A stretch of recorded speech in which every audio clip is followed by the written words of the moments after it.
రేవంత్ రెడ్డి నుంచి, రేషన్ కార్డులు వచ్చినాయి కాంగ్రెస్ నుంచి రేవంత్ రెడ్డి నుంచి, ఇందిరమ్మ ఇండ్లు వచ్చినాయి కాంగ్రెస్ నుంచి రేవంత్ రెడ్డి నుంచి. దాదాపు 10 సంవత్సరాల అధికారం నుండి రేషన్ కార్డు ఒక్కటంటే ఒక్కటి లే, డబుల్ బెడ్రూమ్ అంటే ఒక్కటి లే. కానీ 2 సంవత్సరాల్లోనే ఇవన్నీ చేసుకుంటూ ముందుకు పోతా ఉన్నాం. అయినా ఇంకా చేయాల్సిన అవసరం ఉంది.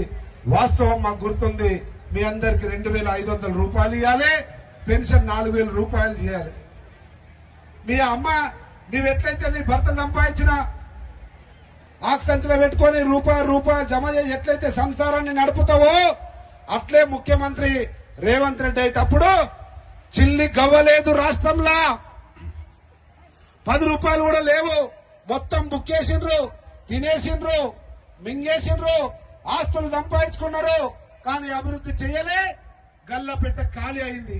అసలు సందర్భంలో రేవంత్ రెడ్డి వచ్చిన తర్వాత గౌరవ ముఖ్యమంత్రి మెల్లగా ఇంటి సంసారం నడిపే గృహిణి ఎట్లయితే సంసారం కొరకు 10-20 జమ చేసి పిల్లల భవిష్యత్తును కుటుంబాన్ని ఎట్లా సాగుతుందో అట్లా ముఖ్యమంత్రి గారు మెల్లమెల్లగా తెలంగాణ రాష్ట్రాన్ని గాడిన పెడతా ఉన్నాడు, పట్టాలు ఎక్కిస్తా ఉన్నాడు. దాంట్లో భాగంగానే రేషన్ కార్డులు ఇచ్చినాం, సన్నబియ్యం ఇచ్చినాం, ఇందిరమ్మ ఇల్లు కడుతున్నాం, ఉచిత బస్సు ఇచ్చినాం, రుణమాఫీ చేసినాం, రైతు బంధు ఇచ్చినాం. ఈ రకంగా అన్ని చేస్తున్నాం.